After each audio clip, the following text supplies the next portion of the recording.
Assalamualaikum warahmatullahi wabarakatuh. So pada hari ini kita akan sambung semula bab 2, di mana sebelum ni kita belajar bab subtopik yang pertama sahaja, iaitu evolusi teori pengurusan barat. So pada hari ini kita akan masuk evolusi teori pengurusan Islam lah. Di dalam evolusi teori pengurusan barat terdapat 3 fasa, iaitu fasa yang pertama adalah pendekatan klasikal, fasa yang kedua adalah fasa pentadbiran dan pengurusan, dan fasa yang ketiga adalah fasa tingkah laku dan hubungan manusia. So saya harap para pelajar dapatlah serba sedikit info mengenai evolusi teori pengurusan barat, dan kalau ada yang tak faham, so para pelajar boleh terus bertanya kepada saya dalam Google Classroom, ataupun nanti para pelajar bolehlah terus bertanya kepada pensyarah tutorial masing-masing untuk mendapatkan penerangan secara berdepan, iaitu face to face. So kita akan pergilah kepada evolusi teori pengurusan Islam. Ini yang kita belajar hari itu.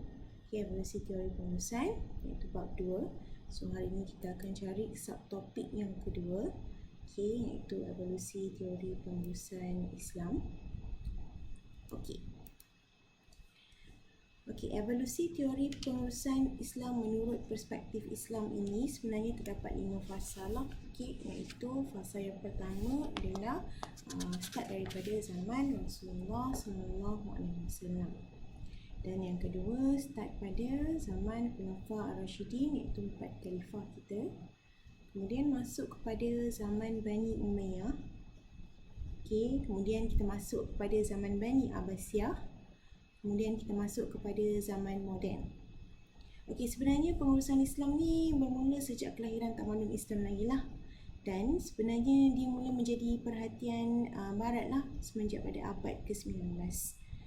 Sebab kita ni dah lahir ramai ulama dan sarjana Islam yang menjalankan kajian dan juga mengeluarkan teori berkaitan dengan pengurusan sebenarnya.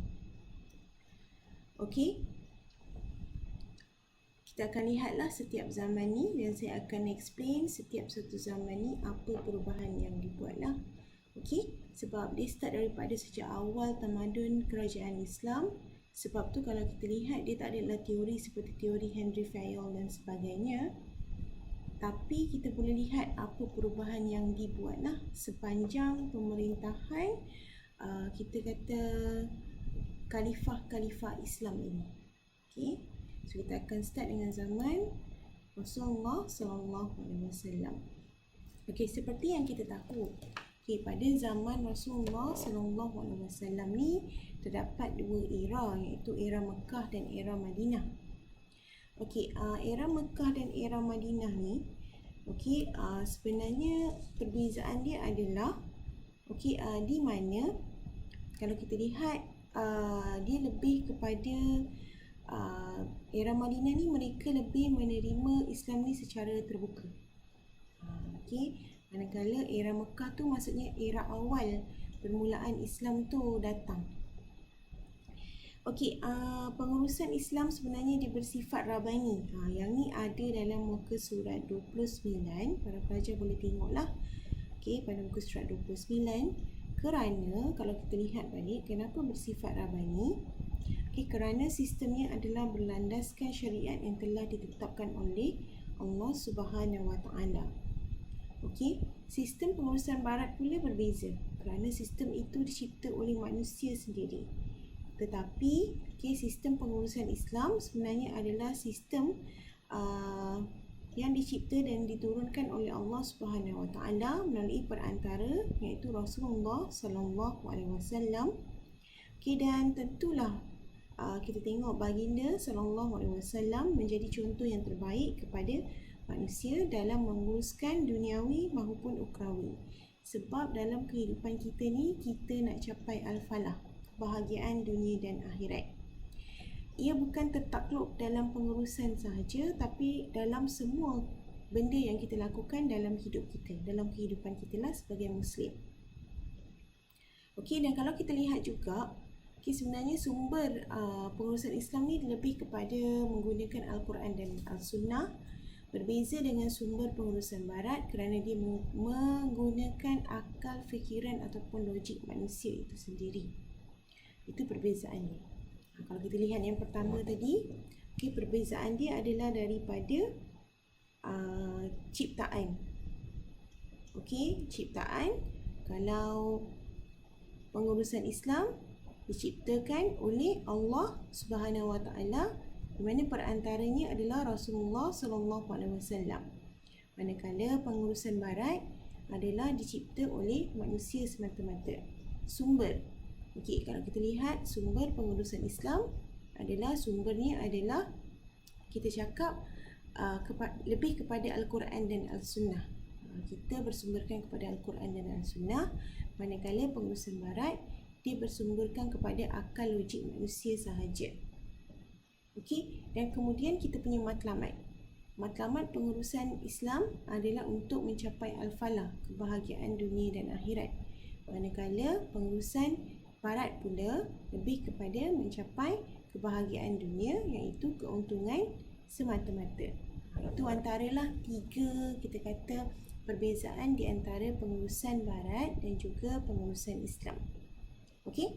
So kita lihatlah perubahan pada era Mekah. Pada utusan Nabi Muhammad SAW sebagai Rasul merupakan titik permulaan kepada satu era baru dalam bidang pendidikan. Pendidikan bersepadu telah diamalkan sejak zaman Nabi Muhammad SAW dengan Al-Quran dan Al-Sunnah dijadikan panduan dan sumber ilmu. Sebenarnya dalam Islam ni mudah je. Allah bagi kita satu kitab yang kita boleh gunakan dalam berbagai perkara. Dalam pelbagai industri, dalam pelbagai cara hidup. Pendidikan yang berpaksikan tauhid telah dinyatakan dengan jelas dari segi matlamat dan konsep yang mendasarinya. Dan kita lihat kat sini lah, sebenarnya kita ni lebih kepada konsep ketauhidan kepada Allah. So dalam bab 1, kalau kita tengok dalam teori pengurusan Islam pun, memang konsep kita ketauhidan, tauhid, mentauhidkan Allah. Maksudnya kita percaya bahawa Allah tu satulah, kuasa Allah. So Rasulullah SAW kita telah membuat beberapa perancangan, antaranya yang pertama menyampaikan ilmu pendidikan Islam. Di mana sebab dia baru dilantik menjadi Rasulullah, so dia nak Islam tu mulalah diketahui oleh orang awam. Maksudnya dia nak terbukalah dalam menyampaikan Islam itu. Yang kedua adalah Rasulullah SAW memerintahkan sahabat supaya belajar menulis. Belajar menulis. Supaya senanglah segala benda, segala transkrip boleh ditulis. Contohnya ayat-ayat Al-Quran dan sebagainya tu boleh ditulis. Sebab tu sampai sekarang kita ni adalah, kita kata, zaman yang mudah. Kerana bukan seperti dahulu kita kena cari hafiz untuk mendapatkan satu naskah Quran. Tapi sekarang kita hanya perlu, kita ada satu Al-Quran yang telah dibukukan, kita hanya perlu buka sahaja untuk lihat isi dalam Quran tersebut. Dan last sekali adalah Rasulullah juga menggalakkan kaum perempuan untuk menuntut ilmu. Kerana macam kita cakap, ilmu ni adalah benda yang penting dan ilmu tu adalah benda yang perlu dituntut sehingga ke akhir nyawa kita. So itu adalah salah satu benda lah yang dibuat pada era Mekah. Pada muka surat 30, kalau para pelajar boleh tengok, Rasulullah SAW sebenarnya ini adalah benda yang dibuatlah sebelum berhijrah, telah membuat perancangan yang teliti. So maksudnya sebelum dia pergi ke Madinah, dia ada buat perancangan yang teliti. Sebab waktu tu kita kata maksudnya orang-orang kafir mengecamlah Rasulullah SAW dan mereka ingin membunuhlah kerana Rasulullah menyampaikan ajaran Islam secara terbuka. Yang pertama, beliau mengupah Abdullah bin Arkad sebagai penunjuk jalan. Dan beliau memberikan tanggungjawab kepada anak Saidina Abu Bakar, iaitu Abdullah bin Abu Bakar, supaya tinggal di Mekah pada siang hari untuk merisik al-ihwal puak Quraisy setelah Rasulullah dan Saidina Abu Bakar keluar daripada rumah mereka pada sebelah malam. Dan pada sebelah malamnya, setelah Abdullah merisik, so dia akan berjumpalah dengan kedua-duanya untuk menyampaikan berita. Dan juga beliau memberikan tanggungjawab kepada pengembala ternakan Aman bin Quairah supaya membawa ternakannya ke tempat persembunyian mereka. Tujuannya adalah bagi menghilangkan kesak tapak kaki mereka pada siang hari dan memberikan mereka untuk susu pada waktu malam. Ini antara perancangan yang telah dibuatlah, strategi-strategi yang telah dibuat oleh Rasulullah SAW untuk mengelakkan beliau ditangkap oleh puak Quraisy. Okey, kalau kita lihat kat situ perancangannya memang sangat teliti lah. Di mana dia cari satu individu yang diupah untuk menjadi penunjuk jalan, kerana dia individu ini lebih familiar dengan jalan-jalan tikus ataupun jalan-jalan yang tidak dilalui oleh orang-orang lain untuk ke Madinah. Okey, dan kemudian kita masuk kepada era Madinah. Ini pun ada dalam muka surat 30. Okey, sebenarnya pada awalnya kalau kita lihat pada zaman dulu memang masjid ni adalah sebuah tempat pemerintahan, pentadbiran, pengurusan negara Islam. Okey, kalau dulu masjid ni berperanan sebagai pusat dakwah, pusat agama, pusat sosial, pusat ibadah, untuk membuat syura dengan sahabat, surat menyurat kepada raja, ketua negara dan sebagainya. Okey, dan juga pada zaman baginda, beliau juga menjadikan masjid sebagai tempat untuk orang memeluk Islam lah. Okey, dan pada waktu tersebut pengurusan dan pembahagian tugas oleh Rasulullah SAW dalam pengurusan Islam ketika itu jelas, maksudnya dan bersistematik. Okey, antaranya adalah meluaskan pengamalan dan amalan demokrasi. Sebab tu kita panggil syura sebenarnya dalam Arabiknya. Okey, kerana bila demokrasi tu kita minta pendapat daripada semua orang lah untuk cari penyelesaian yang terbaik.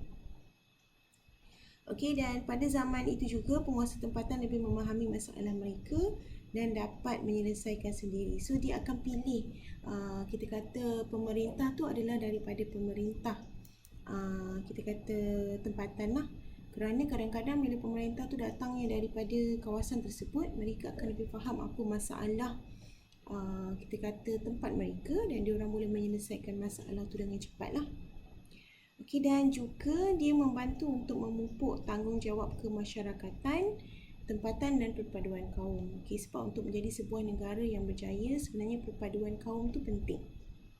Okey, ini antara perubahan yang dibuat oleh beliau, di mana pertamanya beliau membentuk Piagam Madinah. Ini macam contoh macam rules and regulation lah dekat negara Madinah pada zaman tersebut. Okey, terdapat 3 langkah, antaranya adalah pembinaan masjid. Okey, di mana baginda telah membeli sebidang tanah untuk tapak masjid dengan harga 10 dinar yang dipungut daripada derma ikhlas sahabat-sahabat.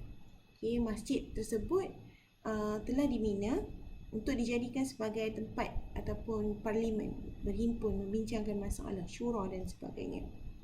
Okey, tujuan pembinaan masjid ni adalah untuk menyatukan ummah supaya orang dapat berkumpul, dapat bersosial, okey, bertindak sebagai universiti supaya orang luar dapat belajar membaca, belajar menulis.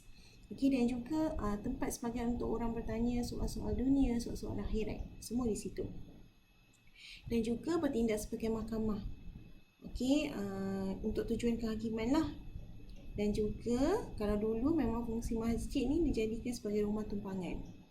Okey, untuk musafir-musafir. Sebab tu kalau kita lihat sebenarnya dia tak terhadlah seperti fungsi masjid sekarang, iaitu lebih kepada untuk solat jemaah sahaja. Okey, di mana masjid dulu dibuka selama 24 jam untuk sentiasa orang keluar masuk.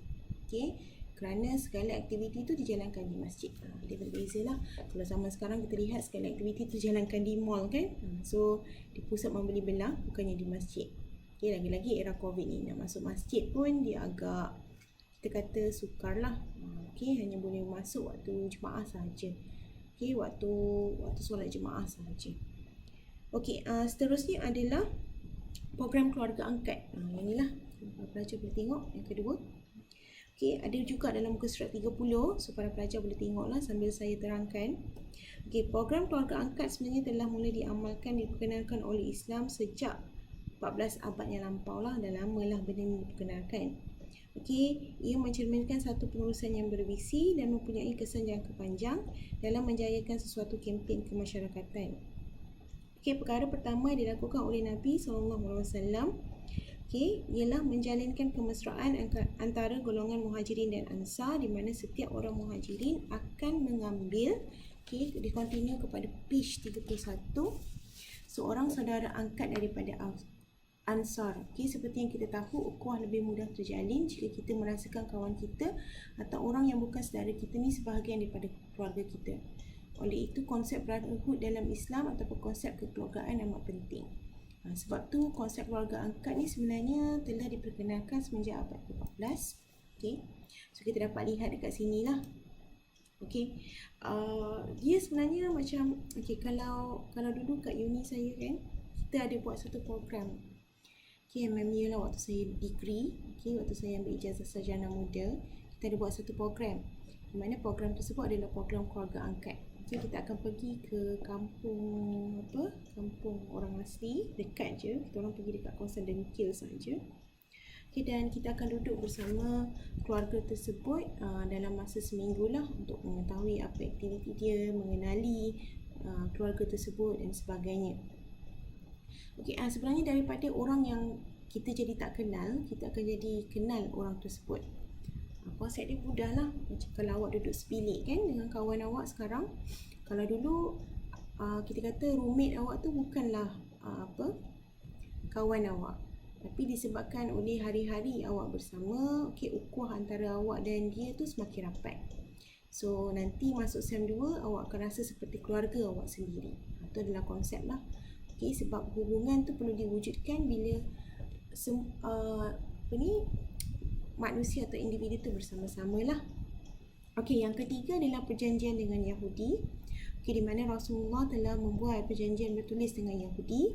Dalam perjanjian tersebut diakui dan ditetapkan bahawa setiap golongan memiliki hak yang sama serta perlu mempunyai kebebasan menjalankan syariat agama masing-masing dengan dasar saling menghormati dan menghargai agama lain. So itu adalah konsep dia. Maksudnya tak kisahlah kalau Yahudi nak menganut agama Kristian pun boleh, Hindu pun boleh, dia tak kisah. Di mana setiap golongan wajib menjaga dan memelihara utuhnya kedaulatan kota Madinah. So tak kisahlah Muslim atau non-Muslim, kita kena jaga kota Madinah. Serta bersedia menjadi pembela setia jika terjadi ancaman serangan musuh dari luar kota. So sebenarnya ini adalah konsep yang bagus kerana tak adalah orang Yahudi akan menentang, kita kata, Islam tu berkembang, kerana mereka pun dapat keadilan yang sama, di mana mereka boleh kita kata menganut agama mereka, masih membina kita kata diorang punya kuil, tempat beribadat, masih boleh menyuarakan pendapat, dan mendapat hak yang sama seperti kaum Muslim. So tak adalah jadi masalah sangat. Ini adalah zaman Rasulullah SAW. Kita masuk pula ke zaman Khulafa' Ar-Rasyidin. Para pelajar boleh buka muka surat 31, di mana dalam muka surat 31 tu terdapatlah penerangan mengenai pelantikan khalifah. Terdapat 4 konsep ataupun 4 kaedah pelantikan khalifah yang telah dibuat pada zaman Khulafa' Ar-Rasyidin. Sebab apa?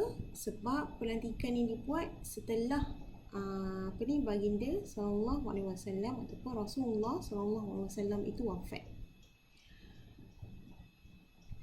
Sebenarnya pada awalnya terdapat 2 aliran besar yang ditetapkan untuk mencari pengganti Rasulullah lah. Aliran pertama, dia orang menyatakan bahawa perlu keturunan tertentu sahaja yang memegang jawatan sebagai khalifah ini. Aliran kedua pula mengatakan bahawa mereka tidak setuju dengan cadangan aliran pertama. Kerana kita kata pada hakikatnya Islam tidak menetapkan sesuatu cara untuk memilih ketua ataupun pemimpin mereka. Maksudnya bukanlah daripada keturunan yang sama dengan keturunan Rasulullah sahaja. Sebab apa? Dalam Islam, untuk menjadi ketua dia perlulah adil, amanah, adalah sifat-sifat dia. So kita boleh lihatlah ada 4 cara. Yang pertama adalah bai'at, iaitu melalui pemberian taat setia. Yang ini ada pada paragraf yang kedua. Baiat ini adalah kaedah ataupun pelantikan yang telah digunakan ke atas Abu Bakar As-Siddiq. Okey. Terdapat dua peringkat baiat, iaitu pertama adalah Al-Bai'ah Al-Qasah, iaitu pemberian taat setia dari golongan khas di dalam perhimpunan Saqifah Bani Sa'idah sahaja. Kemudian baru Abu Bakar menerima Al-Bai'ah Al-Ammah, iaitu pemberian taat setia oleh rakyat jelata pada hari yang kedua di Masjid Nabi. Okey, Nabawi lah. Okey, so kita boleh tengok kat sini lah. Ini adalah baiat, iaitu melalui taat setia. Okey. Kemudian kita tengok melalui wasiat. Okey, Umar Al-Khattab telah dipilih melalui wasiat. Wasiat yang telah diletakkan oleh Abu Bakar Al-Siddiq sendiri, di mana Umar mencadangkan Abu Bakar mencadangkan nama Umar. Okey, dan ianya dipersetujui oleh sahabat-sahabat yang lain. Okey, so kita lihat kat sini, walaupun kaedah pemilihan ataupun pelantikan Khalifah Umar tu ada melalui wasiat, tetapi ianya perlulah dipersetujui oleh rakan-rakan lain supaya pelantikan itu boleh dibuat. Okey, supaya pelantikan itu boleh dibuat. Kaedah yang ketiga adalah kaedah syura. Okey, iaitu secara majlis bermesyuarat di antara ahli-ahli syura. Okey, cara ni telah dilakukan oleh Umar Al-Khattab, di mana telah dicadangkan 6 nama besar sahabat, iaitu Uthman bin Affan, Ali bin Abu Talib, Talha bin Ubaidillah, Zubair bin Al-Awam, Sa'ad bin Abi Waqqas dan Abdul Rahman bin Auf. Setelah bermesyuarat, hanya Uthman dan Ali sahaja yang tinggal untuk dipilih sebagai khalifah. Okey, akan tetapi walaupun ada dua lah, waktu syura tu kita discuss. Okey, diorang discuss waktu mesyuarat tu, daripada 6 nama jadi 2 nama je, iaitu Uthman dan Ali. Okey, kemudian tak boleh terhenti di situ sahaja, kerana kalau kita lihat pada zaman Rasulullah pun kita mengamalkan demokrasi, so diorang dengar pula suara rakyat. So bila diorang dengar suara rakyat nak banyak Uthman yang jadi khalifah, pemerintah. So sebab tu khalifah ketiga kita adalah Uthman bin Affan. Okey, khalifah yang terakhir ialah Ali bin Abi Talib.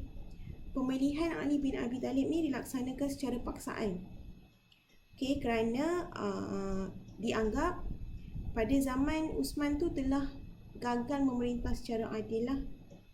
So rakyat ni makin banyaklah tak suka dengan korupsi, okay, dengan perkara yang berlaku. That's why Ali telah dilantik lah. Okay, tapi walaupun Ali dilantik secara paksaan, tetapi masih lagi mendapatkan persetujuan rakyat. So waktu tu rakyat banyak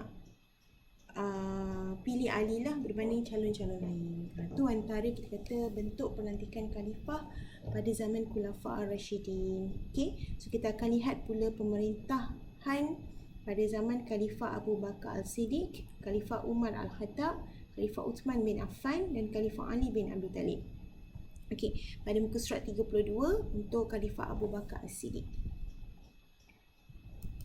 Okey, untuk Khalifah Abu Bakar As-Siddiq, okey, nama sebenar beliau ialah Abdullah bin Abi Quhafah.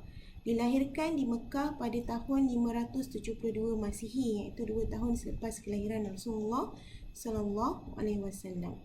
Okey, beliau ni berasal daripada keturunan bangsawan Quraisy, iaitu dalam Bani Tamim. Okey, ahli perniagaan yang berjaya dan menyumbang kepada perkembangan Islam.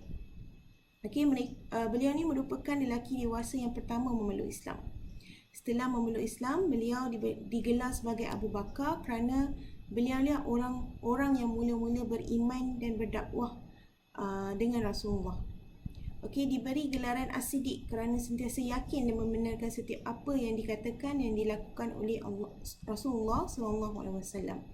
Maksudnya bila kita kata gelaran As-Siddiq ni diberi kerana dia membenarkan apa yang Rasul kata, maksudnya dia percaya yang Allah tu memang wujud. So apa yang Rasul kata tu datangnya daripada Allah. Okey. Okey, kemudian beliau dilantik sebagai khalifah yang pertama setelah Rasulullah wafat. Okey, antara karakter beliau ni adalah beliau seorang yang bersopan santun, pengasih, lembut, ikhlas dalam perjuangan, bercakap benar dan tabah menghadapi dugaan. Sebenarnya pada zaman Abu Bakar Al-Siddiq ni, dia ada satu masalah iaitu Ar-Riddah. Ar-Riddah ni adalah perpecahan umat Islam. Di mana ada 3 golongan waktu tu. Di mana yang pertama, mereka yang enggan membayar zakat, wujud golongan nabi-nabi palsu dan golongan murtad.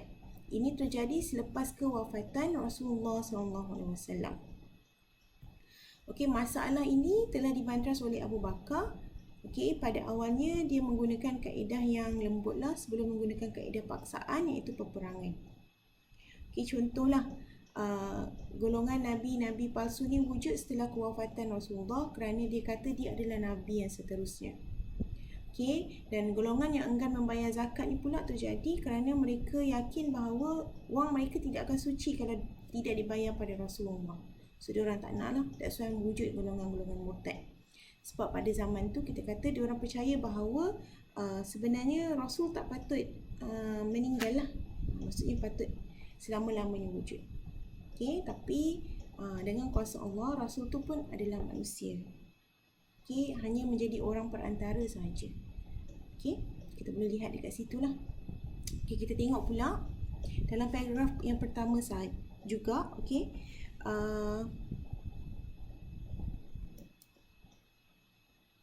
Dalam paragraf yang kedua, minta maaf. Abu Bakar terpaksa menggunakan kekerasan dengan membentuk 10 pasukan tentera untuk memerangi golongan Ar-Riddah ini. Golongan Ar-Riddah ini adalah yang enggan membayar zakat, golongan nabi-nabi palsu dan juga golongan murtad. Terdapat 3 lah division. Dia boleh divide by 3 dalam golongan Ar-Riddah tersebut.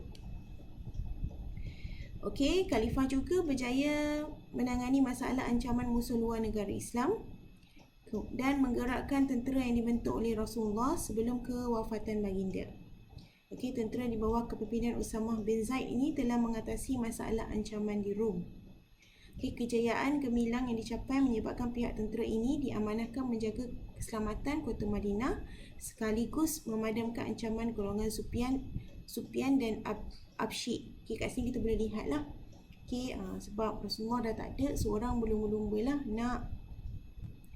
nak tawan kota-kota yang ada di bawah pengaruh di bawah Islam, kerana dia dapat lihat bahawa berlaku kepincangan kat situ, so akan sedikit lemah. So waktu tu lah dia orang akan serang. Sebenarnya Abu Bakar pun dah start mengumpul Al-Quran.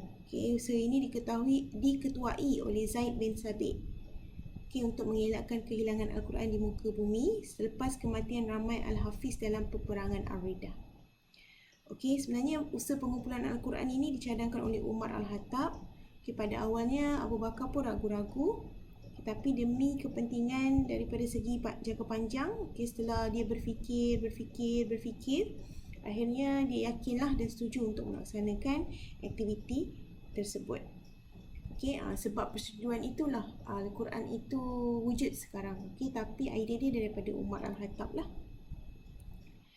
So boleh tengoklah ada beberapa lagi dalam muka surat 32. Seterusnya adalah Khalifah Umar Al-Khattab. Nama sebenar beliau ialah Umar bin Al-Khattab bin Nufail bin Abdul Uzza bin Riba'ah bin Abdillah bin Ka'b bin Razah bin Adi bin Ka'ab. Nama gelaran beliau ialah Al-Faruq, yang bermaksud dapat membezakan perkara yang benar dan batil. Berketurunan Arab Quraisy, dilahirkan pada 584 Masihi, 13 tahun selepas kelahiran Rasulullah di Mekah. Beliau memeluk Islam pada tahun ke-6 kenabian ketika berumur 33 tahun. Dilantik menjadi khalifah yang kedua pada hari Selasa 22 Jamadil Akhir tahun 13 Hijrah bersamaan 23 Ogos 634 Masihi.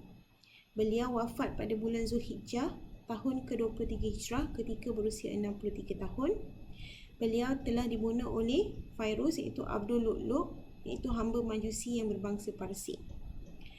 Umar ni adalah individu yang memang sangat taatlah kepada perintah Allah Subhanahu Wa Taala.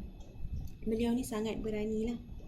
Kalau perkara tu salah, dia akan cakap salah. Kalau perkara tu betul, dia cakap betul. Sebab pada Rasulullah pernah berdoa supaya salah seorang lah, sama ada Abu Jahal ataupun Umar yang masuk Islam. Tapi Allah buka Umar untuk masuk Islam. Okey, dan Umar Al-Khattab ni sebenarnya seorang pemerintah yang memang bertanggungjawab terhadap kebajikan rakyat. Okey, di mana dia antara individu yang sentiasa meronda untuk melihat kita kata kehidupan rakyat dia. Okey, sama ada dia telah melakukan pemerintahan yang betul ataupun tidak. Okey, dan beliau telah mengemas kini Majlis Syura, dan Majlis Syura tu dianggap sebagai majlis penting lah dalam pentadbiran negara. Kalau boleh tengok sekarang Majlis Syura ni sama macam majlis parlimen kita. So benda ni telah digunakan semenjak daripada zaman Rasulullah lagi. Okay, so di mana pemerintah-pemerintah akan duduk berbincang dan cuba menyelesaikan masalah. Dalam masa yang sama, mereka akan cuba untuk mendapatkan pendapat rakyat lah. Selain itu, Umar juga mengasaskan Jabatan Cukai dan Harta, Jabatan Ketenteraan, Jabatan Persuratan. Beliau juga mengasaskan undang-undang dan peraturan di pasar seperti adab berjual beli, pengawasan timbangan dan sebagainya. Okey, sumbangan dalam bidang dakwah, beliau mengembangkan penyebaran dakwah ke wilayah baru seperti Mesir, Rom dan Parsi. Okey, dan beliau melantik gubernur di kawasan tersebut untuk melancarkan pentadbiran dan penyebaran dakwah Islam. Okay, dan Umar juga menghantar ulama ke serata tempat untuk menyebarkan dakwah Islam. Okay, Umar juga telah mengemas kini Baitul Mal sebagai institusi keuangan negara. Beliau mendirikan masjid dan rumah persinggahan untuk kemudahan para musafir. Kemudian membina sekolah untuk pendidikan anak-anak dan juga meneroka kawasan-kawasan baru untuk pertanian dan juga saliran air. Okay, sebenarnya antara banyak lagi lah perubahan yang Umar buat. Okay, tengok kat sini. Kalender ataupun takwim itu adalah dicipta oleh Umar. So sebenarnya antara khalifah yang paling saya suka baca tentang apa perubahan yang dibuat adalah Khalifah Umar bin Al-Khattab. Sebenarnya semua khalifah ni ada buat perubahan, okay? Tapi paling saya suka Umar Al-Khattab kerana dia berani dan juga dalam masa yang sama dia buat apa yang dia yakin betul, okay? So saya suka sangatlah kita kata tindakan beliau. Okey semua, kod kelas pada hari ini ialah T X 580. Okey, kod kelas hari ini adalah T X 580. Okey, dan saya nak minta juga para pelajar untuk buat satu video pendek. Okey, macam video yang korang record diri korang, satu video pendek. Okey. Dan video tersebut hendaklah diberikan kepada saya. Okey, apa tajuk video tersebut adalah video mengenai tokoh ataupun khalifah yang paling saya minati pada zaman Khulafah Ar-Rasyidin. Okey, tokoh ataupun khalifah yang paling saya minati pada zaman Khulafah Ar-Rasyidin. Okay, dalam video tersebut nyatakan nama khalifah, pendek je. Okay, less than a minute pun boleh, kurang daripada seminit pun boleh. Kemudian nyatakan sebab kenapa awak meminati tokoh tersebut. Okay, nyatakan sebab kenapa awak meminati ataupun mengagumi tokoh tersebut. Okay, dua sebab saja. Pilih satu khalifah daripada zaman khalifah ataupun Khulafah Ar-Rasyidin. Kemudian nyatakan dua sebab kenapa awak memilih tokoh tersebut. Okey, dan video tu perlulah dihantar pada saya. Okey, dan awak kena bagi link lah, sama ada awak save dalam Google Drive ataupun awak upload di YouTube. Okey, ataupun awak post dekat Instagram, awak bagi Instagram link awak. Tak kisah mana-mana pun, saya nak tengok sahaja. Dan saya akan posted satu Google Sheet di mana awak akan letakkan nama dan awak punya video pendek tersebut. Okey, so saya harap para pelajar bolehlah cuba untuk belajar tentang khalifah-khalifah kita.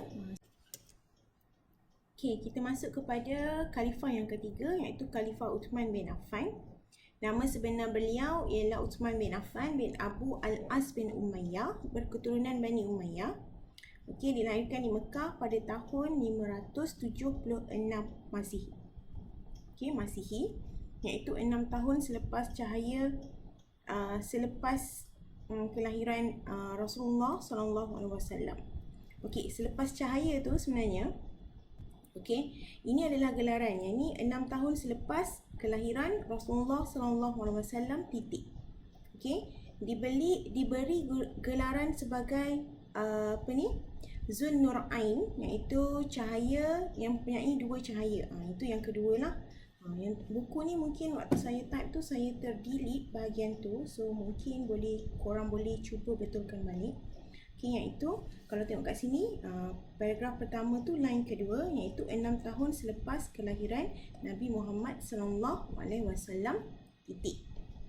Okey, diberi gelaran sebagai Zun Nurain, iaitu yang mempunyai dua cahaya. Okey, kerana beliau memperisterikan dua puteri Rasulullah sallallahu alaihi wasallam. Okey, so kalau boleh tengok kat sini, antara sifat beliau adalah seorang yang pemalu, lemah lembut dan juga seorang yang zuhud dan dermawan.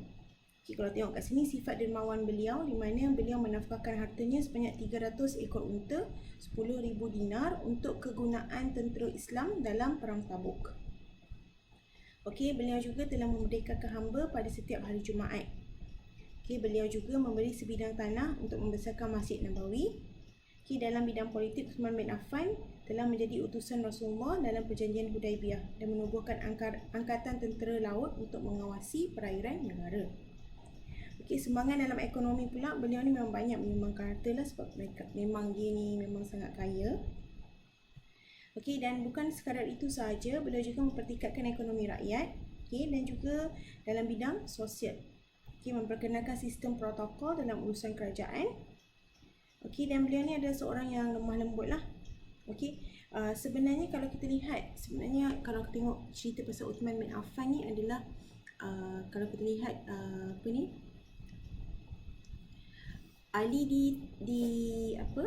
Ali dilantik menggunakan kaedah paksaan, betul tak? Okey, kerana pada zaman Uthman bin Affan ni berlaku konflik. Okey, ini kerana konflik tersebut berlaku kerana fitnah lah. Okey, fitnah oleh puak Yahudi sendiri, oleh orang yang tak suka lah kepada Islam itu sendiri, yang diketuai oleh Abdullah bin Sabah. Okey, di mana Uthman maksudnya telah dituduh tidak telus dalam melakukan keadilan dalam pemerintahan. Okay, so that's why lah sebenarnya dia terpaksa turun lah, sebab kita kata kat sini dia tak nak negara Islam tu bergolak kerana dia. Okay, sebenarnya berlaku, kita kata, fitnah lah kat Uthman bin Affan. Okay, kemudian khalifah yang keempat adalah Khalifah Ali bin Abi Talib. Beliau dilahirkan pada tahun 603 Masihi di Mekah. Okey, beliau ni masih sangat muda lah, iaitu 30 tahun muda daripada Rasulullah. Berketurunan Bani Hashim. Okey, merupakan seorang tokoh Islam yang agung. Memang akhlak dia akhlak terbaik lah, kerana dia antara orang yang pertama memeluk Islam, iaitu kanak-kanak pertama yang memeluk Islam. Okey, dan beliau ni terkenal sebagai seorang ahli sarjana, iaitu ilmu dalam bidang undang-undang, Islam, tafsir Al-Quran dan ilmu Nahwu. Okey, dan Ali juga dikenali sebagai seorang pahlawan Islam yang gagah dan berani. Okey, dalam membela agama Allah dan juga Rasulnya. Antara perang yang disertai oleh Badar, Uhud, Khaybar, Khandaq, Siffin dan Jamal. Dan beliau ni adalah seorang pemidato yang hebat lah. Sebab kita kata kalau nak berdebat dengan dia tu memang dia sangat hebat. Okey, so boleh tengok lah. Antara yang kita lihat ada lagi, okey, pada muka surat 34, pada paragraf ketiga ada dinyatakan, okey, mengenai apa lagi kelebihan Ali tersebut. Okey, dan kalau kita lihat juga, so perubahan yang Ali buat tu tak banyak. Okey, sebab pada zaman beliau dilantik menjadi khalifah tu, okey, keadaan negara waktu tu kurang baiklah. So dia pun terpaksa menerima jawatan tu setelah mendapat sokongan daripada ramai ataupun masyarakat ataupun rakyat. Okey, dan pelantikan beliau sebenarnya menyelesaikan masalah berkaitan masyarakat dan juga undang-undang Islam lah. So dia nak kurangkan pemberontakan yang berlaku pada zaman Uthman bin Affan. So pada zaman beliau, dia cuba untuk melakukan pergerakan undang-undang supaya fitnah tu dapat di stop. Okey, pada zaman Uthman bin Affan tu. Okey, sebenarnya Ali menggunakan corak pemerintahan yang sama dengan corak pemerintahan Nabi Muhammad SAW, yang masih menggunakan Al-Quran dan Al-Sunnah. Itu je lah yang ada. Zaman Khulafaur Rashidin ni berlangsung pada selama 29 tahun lamanya. Okey, bagi keempat khalifah yang kita belajar tadi. Okey, seterusnya adalah zaman Bani Umayyah. Okey, zaman Bani Umayyah ni pada muka surat 34 dan juga 35. Okey, pada zaman Bani Umayyah sebenarnya, okey, kalau tengok kat sini boleh bacalah. Pentadbiran pesat pada zaman Khulafaur Rashidin tidak berlaku pada zaman ini. Okey, kerana faktor politik iaitu pergeseran di antara khalifah berlaku pada zaman Bani Umayyah. Okey, di mana kalau lihat pada muka surat 34 ni, ini disebabkan oleh faktor politik dan pergeseran di antara khalifah pada masa itu. Okey, diikuti pula dengan kemunculan teori-teori politik yang membatalkan konsep syura, dan pemilihan khalifah adalah daripada ahili wa al-aqdi, iaitu di kalangan masyarakat Islam. Okey, beberapa pemberontakan pemerintahan telah berlaku, iaitu pemberontakan Al-Khawarij yang memang sangat famous, juga penentangan golongan Abbasiyah yang bergerak secara sulit. Okey, penyelewengan yang dilakukan oleh Bani Umayyah menjadi isu utama dalam usaha menentang kerajaan Bani Umayyah. Okey, mereka juga meletakkan isu hak kekhalifahan Bani Hashim sebagai landasan perjuangan. Okey, sebab kalau kita lihat Rasulullah tu daripada Bani Hashim, so dia naklah Bani Hashim yang diangkat. Okey, mereka juga berjuang untuk mengembalikan kedudukan masyarakat, ekonomi, politik kepada Al-Quran sebagai asas perundangan. Okey, antara perubahan yang dibuat adalah perkembangan jabatan lah. Antara jabatan-jabatan yang mula wujud adalah jabatan ketenteraan, jabatan percukaian, jabatan persuratan dan juga jabatan keuangan. Ini antaranya lah. Okey, perubahan yang berlaku pada zaman Bani Umayyah. So, para pelajar boleh buka lah pada muka surat 35. Okey, perkembangan jabatan kat situ boleh baca. Antara 4 jabatan yang dibuat di bawah zaman Bani Umayyah. Okey, seterusnya adalah zaman Bani Abbasiyah. Okey, pada zaman Bani Abbasiyah ni, kalau kita lihat, pentadbiran zaman ini lebih mementingkan pembentukan kerajaan yang lebih teratur daripada segi pentadbiran, terutamanya perundangan dan penguatkuasaan. So, perubahan pada zaman Bani Abbasiyah ni adalah lebih kepada mengawal masyarakat yang menjalankan perkara amal makruf nahi mungkar. So, tidak mengelakkanlah rakyat-rakyat melakukan perkara yang tidak baik. Okey, dan kementerian-kementerian mula diwujud. Okey, istilah kementerian sebagai salah satu corak pentadbiran belum lagi dikenali pada zaman permulaan Islam. Kalau dulu kita sebut jabatan kan, sekarang kita guna istilah kementerian pada zaman Bani Abbasiyah. Seperti sekarang lah. Orang yang pertama menggunakan gelaran menteri iaitu Abu Salamah Al-Hilal, iaitu pada zaman pemerintahan Abu Abbas Al-Safah. Okey, untuk menjadi menteri pada zaman tersebut, okey, seseorang itu dikenakan beberapa syarat tertentu. Antaranya basic dalam setiap kita kata pemerintah tu adalah amanah. Okey, amanah tu perlu ada lah. Bercakap benar, pintar, cerdik dan juga berpengalaman. Menteri adalah pembantu kanan kepada khalifah. Okey, masa khalifah ni adalah Perdana Menteri lah. So, menteri ni adalah pembantu kanan lah.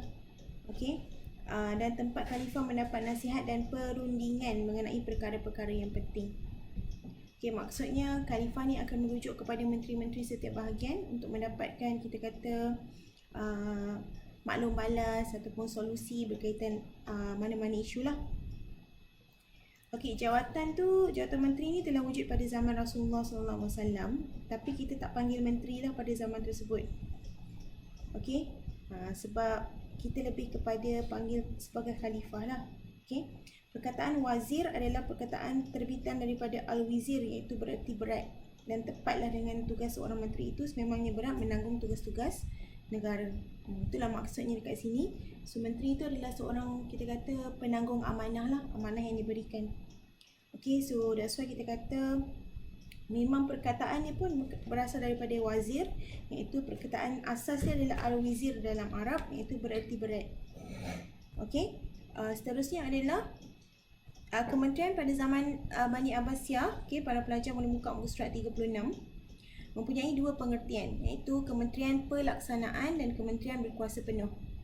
Menteri Pelaksana bertanggungjawab melaksanakan perintah khalifah, manakala menteri diberi kuasa penuh pula bertanggungjawab membuat dasar dan peraturan kerajaan sekalipun tiada arahan daripada khalifah, seperti hal melantik pegawai-pegawai kerajaan, kuasa menggerakkan tentera, menguruskan baitulmal dan menerima pengaduan secara membicarakan pegawai-pegawai terdakwa. So boleh tengoklah kalau ejaan salah tu kan, pengaduan secara serah, yang ni lah. Okay. Kemudian ada juga beberapa ejaan yang salah tu, mintalah tolong betulkan. Okay. Antara yang wujud pada zaman ni banyaklah boleh baca. Okay. Sebab zaman Bani Abbasiyah ni ada dalam page 35 hingga 37. Yang pertama, mereka wujudkan kementerian. Yang kedua, mereka wujudkan kehakiman. Okey, di mana pada zaman Rasulullah, baginda sendiri yang bertindak sebagai hakim. Okey, di mana tak ada bukti lah beliau melantik sesiapa pun di kalangan orang Islam. Okey, so baginda akan dengarlah kedua-dua hujah belah-belah pihak tersebut untuk membuat keputusan. Okey, dalam ni kalau nak terang pasal kehakiman ni, sabda baginda, keterangan dan bukti bagi yang mendakwa dan sumpah bagi yang ingkar. Bukti dan keterangan pada perundangan Islam ialah satu cara dalam menyatakan kebenaran dakwaannya. Apabila pendakwa telah membuktikan kes serta dapat membawa saksi, ketika itu kebenaran ada di pihak pendakwa. Okey, dan juga ada penerangan kat sini sabda Rasulullah SAW yang bermaksud, aku menyuruh engkau menjatuhkan hukuman mengikut bukti-bukti lahir sahaja. Adapun hakikatnya menjadi hak Allah Subhanahu Wa Taala. Memang menjatuhkan hukuman itu sebenarnya adalah hak Allah Subhanahu Wa Taala, bukan hak manusia. Tetapi kalau dalam perkara-perkara seperti ini, kita perlulah ada kehakiman. Okey, tapi kita perlu ada bukti. Dia tak boleh simply lah kita note dan bunuh. Note, lepas tu kita buat okey, salah, lepas tu kita penjarakan. Tak boleh. Kena ada bukti, kena ada saksi. Dia adalah syarat-syarat dia. Okey, dan jangan mendengar sebelah pihak sahaja kerana ini boleh membawa kepada hukuman yang tidak adil. So konsepnya, that's why konsep kehakiman tu perlu ada, di mana kedua-dua pihak diberi peluang untuk bercakap lah. So bila mereka bercakap dan menyampaikan apa ketidakpuasan hati mereka, kat situ kita boleh lihat lah kalau ada yang tak selari dengan apa yang mereka cakap. Dan dalam masa yang sama, sambil mereka cakap tu, mereka perlu keluarkan bukti. Okey, tak boleh simply cakap saja, bukti pun perlu ada. Okey. Kemudian kita dengar kat sini dalam muka surat 36 juga diriwayatkan bahawa baginda pernah bersabda, maksudnya seorang hakim apabila ia berijtihad dan dipati ijtihadnya itu benar, Allah akan memberikan 2 pahala. Jika tersalah, ia mendapat 1 pahala. So menjadi hakim ni memang sangat beratlah, sebab kadang-kadang kita akan menghukum orang yang salah. That's why kalau kita jangan menghukum orang yang salah, dengan syarat kita kena dengar kedua-dua pihak bercakap dan kedua-dua pihak perlulah melampirkan bukti. Okey, kemudian wujud mahkamah rayuan. Okay, untuk melaksanakan keadilan dan menghindarkan kezaliman di kalangan para hakim. Kita takutlah kan dengar Rasulullah cakap kalau ijtihad hakim tu benar dapat 2 pahala, jika tersalah dapat 1 pahala. Mana tahu hakim kata lah aku mesti dapat pahala kan. So kita ada mahkamah rayuan lah. Okey, juga pegawai-pegawai tinggi kerajaan ditubuhkan sebuah mahkamah lain dinamakan Diwan Al-Mazalim. Mahkamah ini mempunyai kuasa mahkamah kadi atau mahkamah magistrat. Okey, kes-kes pembesar dan pegawai tinggi yang didakwa menyalahgunakan kuasa seperti tidak adil dalam mengutip cukai atau mengurangkan gaji pekerja atau melambat pembayaran gaji mereka. Okey, so ini antaranya lah. So adalah last sekali adalah unit penguatkuasaan. Okey, yang ni adalah merupakan satu bukan sayu. Sayu tu raya. Satu langkah, SATU. Menyeru manusia berbuat baik dan mencegah kemungkaran. Okey, di mana macam ni adalah penguatkuasaan ni kita nak check lah. Okey, dan juga kalau lihat kat sini ulama-ulama fiqah telah menggariskan beberapa kriteria kelayakan yang mesti dimiliki oleh seseorang yang memegang jawatan. Okey, orang Islam yang merdeka, baligh, adil, mengetahui hukum fiqah dan selok-belok syarak.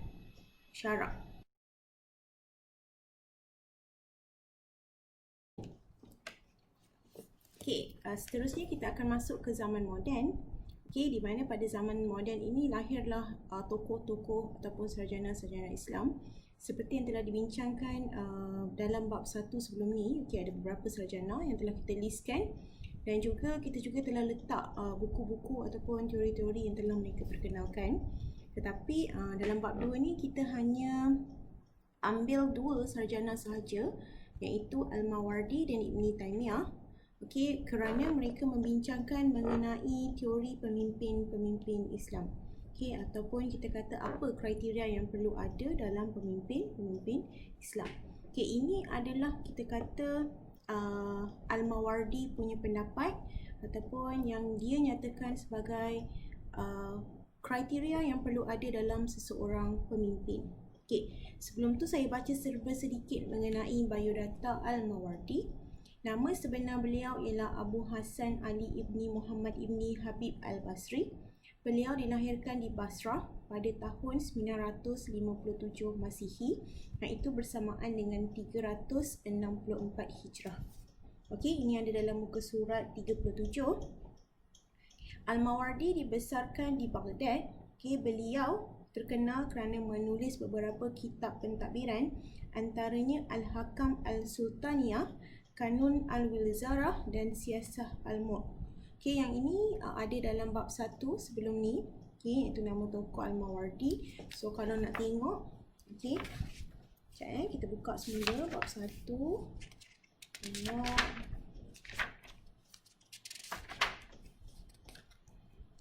Sebentar. Ada dalam muka surat 9 dan 10. Di mana dia punya bidang kajian ataupun pengkhususan lebih kepada pemerintahan Islam, kekhalifahan, keuangan, bahan galian dan juga pentadbiran keadilan. Itu antaranya lah. Kanun Al-Wizarah tu adalah penguatkuasaan lah, iaitu kehakiman. So boleh tengoklah keadilan. Teori beliau boleh tengok dekat sini kan. Saya besarkan slide. Yang pertama adalah adil. So pemimpin tu perlulah adil. Yang kedua, pemimpin perlulah mempunyai dan boleh membawa ijtihad dalam pertimbangan. Ijtihad ni adalah dia boleh buat keputusan, maksudnya berpandukan kepada Al-Quran dan Al-Sunnah. Jika perkara tu tiada tertera, so dia bolehlah buat keputusan. Yang ketiga, pemimpin perlu mempunyai panca indera yang baik. Maksudnya mata, mulut, boleh bercakap, dan sebagainya. Kemudian, yang keempat, pemimpin perlulah cukup anggota badan. Yang kelima, pemimpin perlulah mempunyai pendapat bernas dalam menguruskan hal rakyat, di mana beliau boleh mengemukakan cadangan, solusi ataupun apa-apalah untuk hal rakyat. Yang keenam, pemimpin perlulah mempunyai keberanian dan juga sifat tolong-menolong. Di mana keberanian untuk menyatakan pendapat, keberanian untuk menentang perkara yang salah, dan juga kita kata ada sifat tolong-menolong, ada ihsan dalam diri supaya dapat tolong rakyat, dan kita kata negara lah. Dan yang ketujuh sekali adalah Al-Mawardi juga mengatakan bahawa pemimpin perlulah daripada keturunan Quraisy. Ini adalah teori pemimpin, atau kita kata kriteria pemimpin yang telah ditetapkan ataupun telah dibuat oleh Al-Mawardi. Tokoh yang kedua adalah tokoh zaman moden yang kedua adalah Ibn Taymiyah. Jika teori dan konsep Al-Mawardi ada 7, tapi Ibn Taymiyah ni ada 4 sahaja, kurang daripada Al-Mawardi. Kita baca serba sedikit. Biodata Ibn Taymiyah pada muka surat 38. Soalan-soalan begini kadang-kadang ditanya juga maksud saya adalah biodata, tahun lahir bila dan sebagainya. So that's why bab 1 dan bab 2 ni para pelajar kenalah belajar lebih sikit sebab memang totally teori. Nanti saya akan bagi tips belajar. Akhir sekali, kita habiskan dulu. Zaman moden ni, Okey, Ibn Taymiyah mengatakan, okey, ciri-ciri pemimpin perlulah yang pertama, orang yang dilantik perlulah paling layak, okey, dan jawatan hendaklah diberikan kepada orang yang paling sesuai. Okey, so individu yang kita lantik tu perlulah paling layak dan paling sesuai. Okey, orang yang dipilih perlu ada dua unsur kepimpinan. Oh, saya tak baca lagi biodata beliau, sorry Kita unduh balik, kita baca biodata beliau. Okey, nama Ibn Taymiyah sebenarnya Ahmad Ibni Abdul Halim Ibn Taymiyah. Okey, merupakan salah seorang pemimpin zaman moden, lahir di Bahrain pada tahun 661 Hijrah. Beliau seorang yang memegang kepada prinsip, dan antara prinsip yang dipegang adalah prinsip tingkah laku manusia dalam mencapai kemajuan ketakdiran. Kalau tengok kat sini, dalam evolusi ketiga kan ada evolusi tingkah laku manusia. So samalah, Ibn Taymiyah pun dah menggunakan prinsip tersebut. So that's why kita kata sebenarnya Barat ni sebenarnya banyak ikut pengurusan Islam. Okay, cuma kita tak ada teori yang macam diorang keluarkan. Exactly the name nama teori tu. Okay, kemudian kita masuk mengenai ciri-ciri pemimpin yang diperkenalkan oleh Ibn Taymiyah. Okay, tadi kita dah terangkan orang yang paling layak dan paling sesuai pemimpin tersebut. Okey, yang kedua, unsur kepimpinan yang perlu ada adalah kekuatan dan amanah. Okey, di mana kita punya pemimpin tu perlulah kuat, okey, dan juga amanah dalam melaksanakan tugas. Sebab tu amanah tu adalah perkataan yang berat. Okey, sebab apa? Amanah tu adalah perlu ada dalam diri pemimpin dan juga rakyat dan juga siapa-siapa je. Okey. Dan kalau orang faham makna amanah itu sendiri, so orang akan rasa benda tu sangat berat untuk dilaksanakan. Okey. Yang ketiga adalah orang yang dipilih menjadi pemimpin perlulah lebih sempurna dan lebih layak. Okey, lebih sempurna daripada orang lain dan lebih layak daripada orang lain. Okey, orang yang layak ramai tapi dia kena lagi sempurna, dia kena lagi layak. Okey, dan last sekali, okey, tahu siapa yang layak dan tahu tujuan tentang sesuatu jawatan. Okey, kita kena tahu siapa yang lebih layak dan dalam masa yang sama jawatan tu diwujudkan, kita perlu tahulah tujuan jawatan tu diwujudkan. Bukan sekadar mewujudkan jawatan, okay, tapi tak tahu apa kerja yang perlu diberikan dan apa kerja yang perlu dibuat. Kalau zaman sekarang ni banyak berlaku begitu, jawatan wujud tapi tak ada tugas, tak ada tanggungjawab, okay, tak ada responsibility. So pada zaman pengurusan Islam tak boleh. Kita wujudkan jawatan tu jika ada keperluan dan kita kata perlulah tahu tujuan jawatan itu diwujudkan. Okey? Itu antaranya lah. Okey.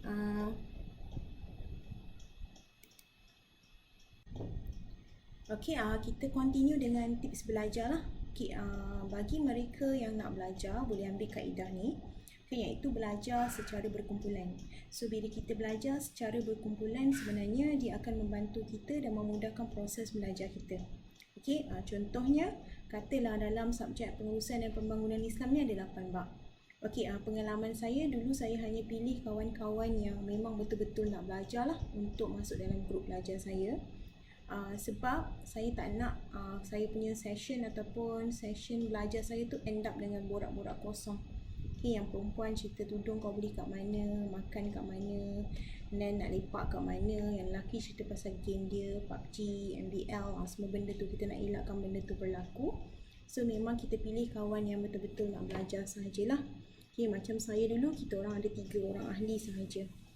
So 3 ni lah yang akan bekerjasama dengan saya untuk semua subjek yang kita orang ambil bersamalah. So di mana kita orang akan bahagikan bab. Okay, contoh kalau korang rasa 3 orang ahli terlampau sikit, mungkin boleh ambil 4 ahli. Okay, contoh katalah untuk subjek pengurusan dan pembangunan Islam ni ada 8 bab. So kalau ada 4 orang yang belajar bersama-sama, so bahagi kepada 8, seorang hanya belajar 2 bab sahaja. Kenapa saya cakap mudah? Yang pertama adalah pelajar tersebut, maksudnya yang bertanggungjawab ke atas bab tersebut, yang akan menyediakan nota tangan kepada pelajar-pelajar lain. Selepas itu, nota tangan tersebut akan difotostat dan diberikan kepada semua kawan-kawan dalam grup belajar yang sama. Okay, yang kedua, bila kita jumpa, okay, kita akan jumpa seminggu sekali lah, macam kaedah saya dulu, kita orang akan jumpa seminggu sekali. Okay, dan individu yang bertanggungjawab ke atas bab tu yang akan terangkan mengenai bab tu. So konsep membaca tu kadang-kadang bila kita buka satu page je mata tertutup, betul tak? So dia boring lah, baca je mesti nak tidur, baca je mesti nak tidur. Tapi kalau main game ke, tengok Facebook ke, tengok Instagram ke, sedar-sedar je dah sejam. Okay, so itu antaranya lah. So para pelajar, maksudnya pelajar yang mengambil bab tu yang akan sediakan nota tangan, dan dia akan beri nota tangan kepada semua ahli, dan dia yang akan terangkan mengenai bab tersebut. So sepanjang sesi tu akan ada sesi soal jawab lah kalau tak faham. Sebab apa? Bila kita dengar orang jelaskan itu, kita lagi seronok daripada kita kena baca sendiri. Okay? Dan minggu seterusnya adalah individu kedua, dan seterusnya akan ikut bab lah. So boleh buat untuk semua subjek sebenarnya konsep ni. Okay, sebab belajar dalam berkumpulan ni sebenarnya membantu. Okay, membantu para pelajar lah untuk mendapatkan grade yang baik. Okay, seterusnya adalah katalah kaedah kedua. Ini saya mula guna bila saya dah belajar tinggi sikit lah, tahap master, iaitu dalam ijazah sarjana saya. Okay, kerana kalau waktu tu usia saya dah 20 lebih lah. So nak belajar kaedah group work dan sebagainya ni dia tidak boleh, sebab saya belajar secara part time. So saya baca buku tapi saya rekod sendiri suara saya, okay, menggunakan phone. Okay, saya rekod sambil saya baca buku. Okay, kemudian saya dengar kat telinga saya, okay, sewaktu saya driving, sewaktu saya tidur dan sebagainya, sebelum tidur. Dan itu pun sebenarnya membantu saya, sebab at least saya dengar balik suara saya dan saya tak perlu nak buka buku tu all the time. Okay, dan macam kita dengar lagu lah, bila kita dengar lagu kan, lagu tu memang selalu main dekat radio, walaupun kita tak pernah tengok lirik, lama-lama kita akan ikut hafalan dia. So sama macam konsep ni lah saya guna. Saya pernah guna dua kaedah lah, tapi perlulah belajar dan revise sendiri semula. So saya harap tips-tips ni dapat membantu para pelajar untuk dapat ikan untuk first sem. Okay, sebab dapat ikan pada first sem ni sebenarnya membantulah semua para pelajar supaya boleh maintain good grades tu sehingga akhir belajar nanti. Okay, untuk kita kata struggle waktu belajar tu perlu ada. Kalau tak struggle tu maksudnya kita tak bersungguh lah. Itu konsep belajar sebenarnya. Okay, so saya rasa itu sahaja tips-tips yang saya boleh berikan kepada para pelajar, supaya para pelajar bolehlah kita kata mencuba dan juga cari mana kaedah yang sesuai. Okay, ada orang memang tak boleh belajar dalam group sebab nanti dia end up borak je, so dia tak nak. Memang dia orang lebih sesuai belajar secara bersendirian. That's why saya kata kita kena cari focus group, iaitu group yang betul-betul fokus untuk belajar sahaja. Okay, so itu sahaja untuk hari ini. Okay, terima kasih semua. Assalamualaikum warahmatullahi wabarakatuh. Semoga segala ilmu yang saya berikan ni, okay, sama ada untuk pembelajaran ataupun bukan untuk pembelajaran, bermanfaat kepada para pelajar. Okay, jika ada salah silap daripada pihak saya minta maaf. Okay, dan saya harap halalkanlah masa yang saya tak guna untuk belajar, untuk mengajar awak, sebab video ni akan sedikit singkat sebab saya dah cuba cut dan pendekkan. Dan bila bercakap menggunakan pre-recorded video ni memang dia akan straight to the point lah. Dia tak boleh nak buat lawak ke, tak boleh nak dengar suara student ke dan sebagainya. Okay, so itu sajalah. Okay, bye semua.